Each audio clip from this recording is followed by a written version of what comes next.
Now, agriculture remains the mainstay of the larger population of Nigeria, especially those at the grassroots.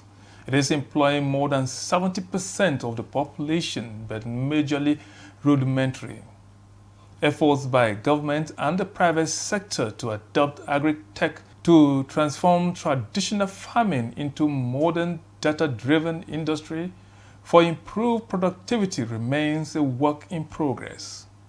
With a fast-growing population and increasing demand for food in Nigeria, young innovators are required to step up in compacting agriculture with technology to boost productivity, reduce waste, and connect farmers directly to market. On the spot, we'll speak to one of the advocates of agricultural revolution in Nigeria on how best Nigeria can explore innovations in the agri sector to boost the economy. I am Joseph Otem. Welcome to the program.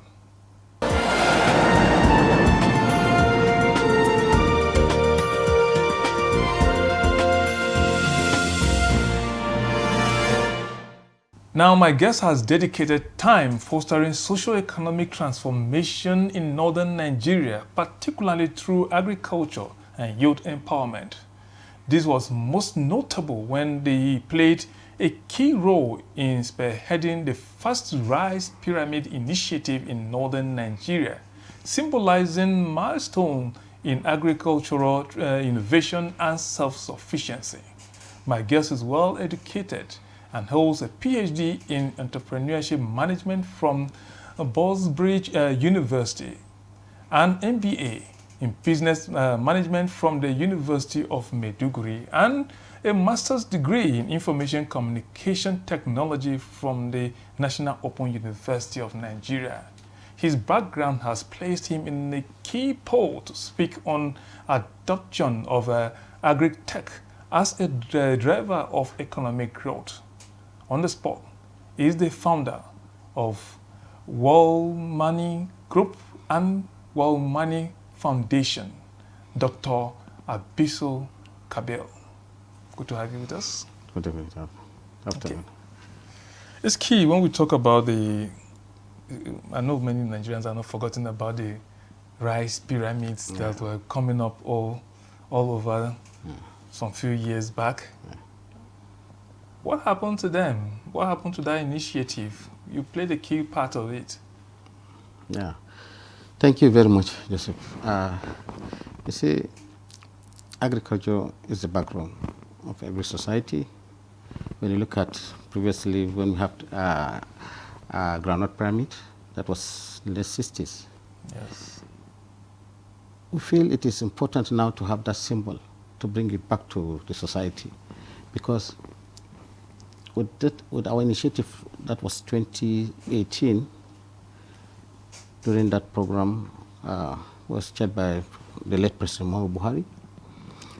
In fact, it gave us more opportunity to feel it is important for us, after engaging the farmers with the issue of the insecurity which we had at that time instead of Boko Haram, we need to demonstrate to the Nigerians that, look, we are still very active, we are still very, Agric should be given a chance for us to make the youth, especially the youth ones who are redundant because of this insurgency, they don't have work to do, so we feel we have to engage them.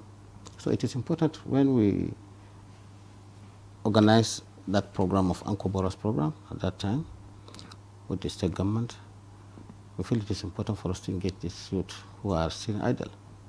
In short, it kind of make agriculture attractive, and then a lot of people invested in it. I know some people who actually became rich through that particular program. Yes, of course. But we expect that sustainability.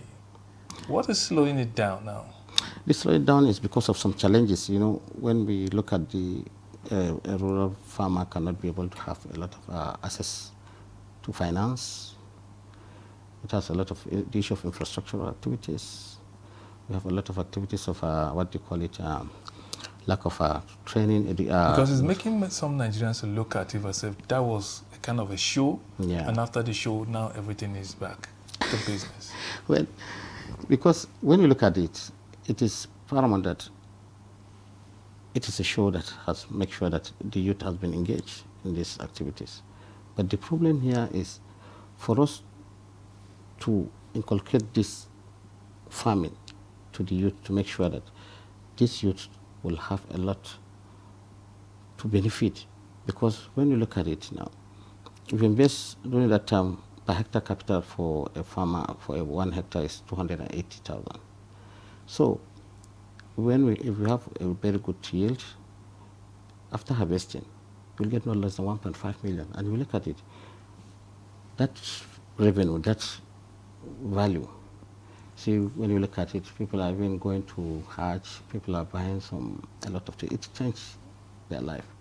With 280,000, if you invest in farming, you'll get not less than more than 1.5 to 1.6 million. So this kind of thing, people are not aware of the main benefit of the farming system. So we are looking at this sustainability for us to see that if we can be able to educate our youth, especially those who are unemployed, they can be able to see that, okay, farming is a business. You understand? And how much of this education are you doing? Because people talk about educating and getting the youth to get involved in it, Yeah. especially in the northern part of the country. Yeah. How much of this, your group, you play key parts in this. How much of this have you done, and what is the impact so far? Yeah, the impact is we have to use Agric-tech, which is very important for us to see because of this new climatic changes, which is affecting everywhere. With new Agric-tech, I think we have a lot of private companies that are now taking up to make sure that they educate on the use of app to make sure to use a new improved varieties to see how we can do mechanized farming, and then also how we can train them to make sure they will have a control environment against all these other factors of the risk factors of their own kind of players, and then how they can be able to access fundings from not with private, with public, with government, but also with private companies. These are the measures which that must be taken into place for us to see that a farmer can be able to have this access and have a good training for him to adopt with these new challenges of climatic and other factors. Okay, talking about the impact there, what has been the response for youth in the northern part of the country? For many believe that the potential for agriculture in the northern part, that's supposed to be like the gold mines of the northern part of the country. How are the youth responding to the programs you're tendering around there, and then what are the challenges there in terms of what's not there for them to be motivated? Yeah, our northern youth, especially when you look at them, one impact that's set of these activities is one of the issue of the insecurity. But thank God now with this present government, they have tried their best to make sure that peace prevails. The second issue about the youth is how we can educate them. Because, as I've said earlier, the importance of technology, Agric-tech, which is now become a stake now, must be given a chance for us to see that, okay, we mobilize the youth to educate them toward this Agric-tech. But the important thing is for us, the youth are not be able to encourage, especially when we are set up this kind of group, because the time, the education, the educating the youth, especially how they can be able to perceive this, what they call it, the arrangement, is very difficult. We have tried to make sure that, okay, let us... What makes it difficult? The difficulties are so certain because, one, for them to embrace, for them to believe that agric is a business, you understand? They feel that it is a traditional method of, you understand? So nowadays, and the issue of, after believing that it is not a business, but we have to convince them it's a business. Second issue is funding, finance. Finance, nowadays, when you look at it, for you to go into farming, you must now look at the input now. For you to get an input like fertilizer, thank God that now the government is trying to subsidize. For you to get one fertilizer is going to cost you not less than 60,000, 50 to 60,000. What are other variables now? Land preparation, chemicals, and cost of harvesting. These are all variables that we have to put in place. Now, for someone to farm for 1 hectare, you need no less than 1.5 million. How many youth can be able to afford this? It's very difficult for them. So with this, where do you think this funding can come from? This funding can come through two to three sectors. One is from government initiative, government initiative through funding from other financial institutes, especially CBN and other agencies. Second is other private sectors, especially those who are set up to have a very dedicated system to involve farmers. At the end, they will offtake the product. I believe we have a lot of activities. Even now, some of the major groups of companies used to engage the outgrowers to farm, and then at the end they fund the farmers. At the end, they will come and offtake the harvest. So this kind of private sector's initiative is a very good one. But the major problem is for you to give that hope to the northern youth. It is the most challenging factor for them to embrace farming as a business. It is very important. And second issue is for us to get a land that can be able to, for us to see that it is safe, this land, this farmland, that we can be able to have at least, I can say, a safety net, which can be able to give us that confidence that, well, if I go to farm, I'm safe. The crops are secured. And then the crop are secured, because of, and we have to identify that, all this flooding now and other risk factors can be mitigated, which is very important. So what we are suggesting here is for us to see that, okay, we need to have these variables now. Make sure that with the projection from NIMET and so on, exactly. Now I think those issues should be taken care of, of course. Because when you look at it now, because I believe that's where part of the education that you getting out there, this should be included. Are you including them all? Of course, we have to include them, because when you look at it now, the projection now, the climate change now, we feel that everywhere is now flooding. When you look at it, the rainfall, even the timing now, the month that we are supposed to plant, it has changes. So a lot of variables, a lot of changes has affected the farming system. We are supposed to plant since June or July. Since July, we make sure you have to do the land preparation from May. Then by July, you need to start planting. But now, look at this. The situation has already changed everything. Now we are in August, and rainfall, the rainfall is, when you look at the rainfall that is arranged, it's just too much. So it is important for us to make sure that we need to make sure that we have a place whereby we can be able to have a safety net towards this climate mitigation, is for us to make sure that the issue of flooding, the issue of other climatic changes like the pests and other diseases, which we need to make sure that we need to be very careful on this. Because when you look at these changes now, it's really affecting our farming system completely. Okay. Yeah. Okay, we'll come back. We'll take a short break, and then when we come back, we'll now discuss more of how the changes that are happening, and the world is evolving, and so some of the techniques that we needed to submerge all that. Okay, join us as we take this short break. Let's have credible elections at the local government so that these credible people can manage the funds of local government properly. There are a lot of respected traditional rulers in those states who can say, look, enough of this thing. Mr. Governor, welcome. Thank you for coming. when you win, what will you do? I was the first woman that mobilized women within the local government to form the National Council of Women Society by creating awareness in women that they must serve, they must be part of what is happening within their community. If you stop expenditure on infrastructure, how do you now attract investments? The state governors, the presidency, that the federal government and the local government are all waiting for revenue from crude oil. Every state has something peculiar. So the emphasis now, if your local government has something peculiar to that particular local government, the emphasis should be keep producing that particular product. We need to do three things. Prevent the ability of the terrorist groups to generate funding, their ability to recruit, and then their ability to access weapons. The traditional ruler gives me a title. I sit in the front row in the church, or if I'm going to mosque when I'm coming, people are passing in God's own house.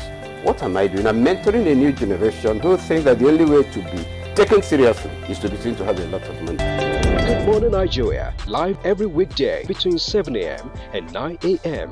on the network service of the NTA. The program is on the spot with the founder, Walwanne Group and Walwanne Foundation, Dr. ABISO KABIR. And we are talking Agric-tech. Yeah. Agric-tech is one area. You talked about the challenges of getting the youth to be fully involved in it. And Agric-tech seems to be a kind of a solution in other parts of the country, making agriculture attractive to the youth. No longer, but if we stay here in Nigeria, when we talk about farming, because of this lack of innovative technology, simple tools, technical tools that you can use and just do and get good yields. Still today, when you talk about, you see state governors bringing very huge tractors and all this, and that makes agriculture frightening. That you have to, once you think about a tractor, or how do I get a tractor to, all this, is there no way we can embrace simple technology to improve this production? Well, when we look at this, as we are saying now, the government provides tractors for farmers. It's very nice. It's a good initiative. You can't do the land preparation without using tractors, because there's no any technology that can be able to give you this without using that modern tractors now, which are very good. But the other variables which we need to do for Agric-tech is how do we control the environment? How do we give us a good data for us to have? Like we need to use this mobile apps and drones, another thing for us to see that we are in the right position. That system of tech can be able to give us a lot of accurate data on how it will predict and will minimize the usage of water and other variables which we are which can hinder suitable, like soil tests and other things. Make sure that this soil is good for maize, this soil is good for rice farming and other things. So all this technology we need to adopt it. But I believe using tractors, these are the most variable, these are the key foundation. Whatsoever the tech you have to do, you must have that land preparation, which is you have to do it. Yeah, I know why I say that, because when most of the time emphasis is on these huge tractors and all this, it sometimes, some of the young ones coming up, that could be frightening. But just as you said, if there are more demonstrations of drones trying to view things and so many other technologies, simple technologies that young people find attractive, at least that will make them more attractive to agriculture.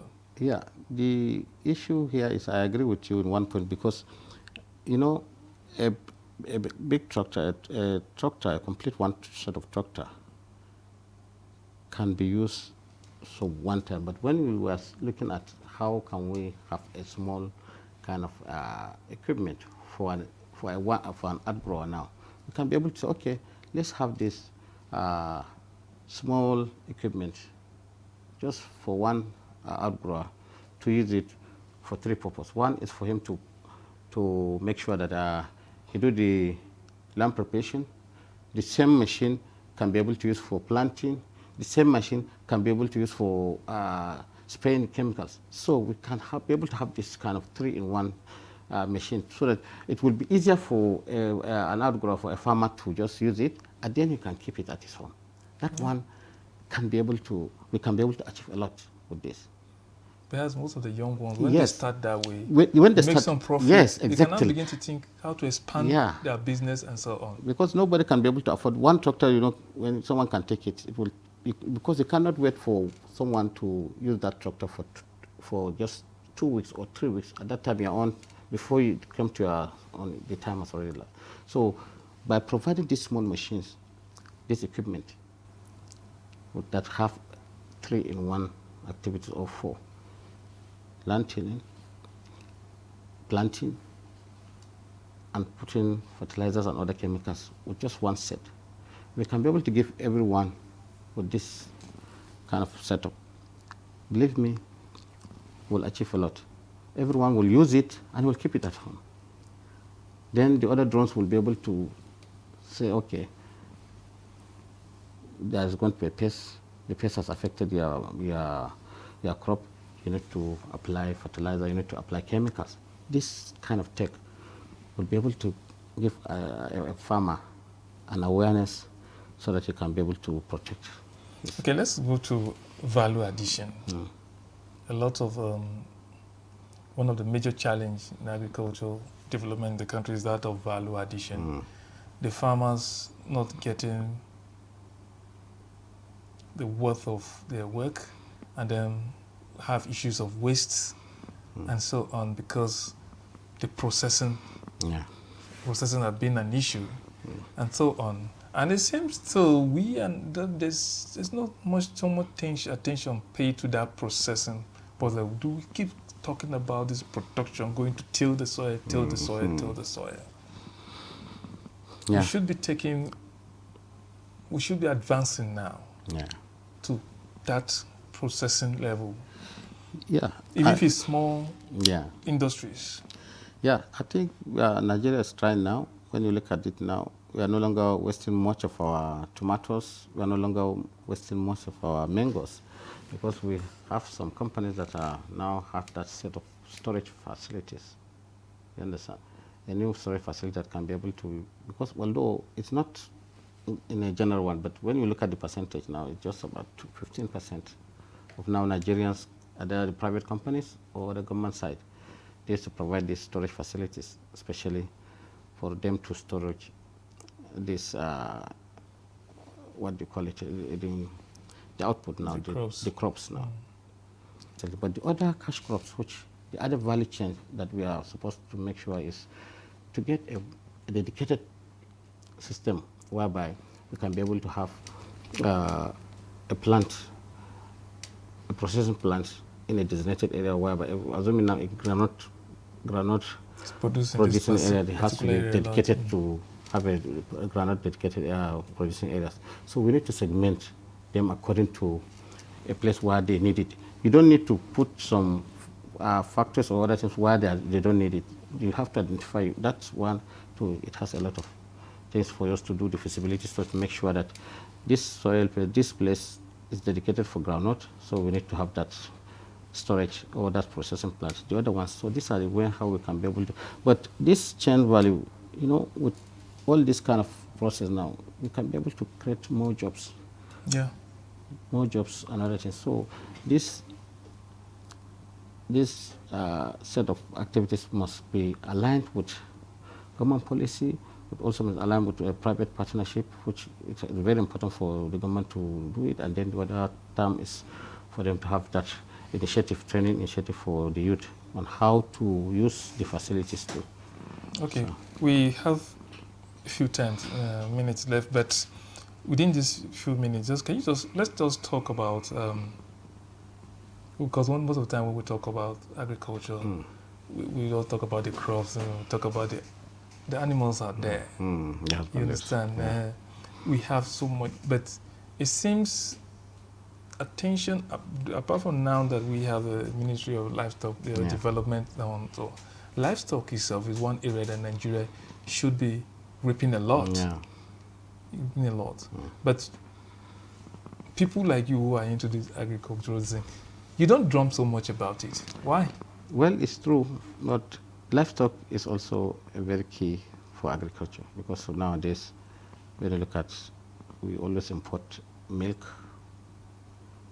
We always, because every day, people use milk, yeah, but children and so on. And we import them, and we have a lot of animals that we can be able to get this. But the important is the government now, thank God that with the new initiative of the ministries now, we can be able to make sure improve, to have breeds, new breeds for them to see that we can be able to improve our dairy milk, to get what they call it, meat factories that we can be able to organize it.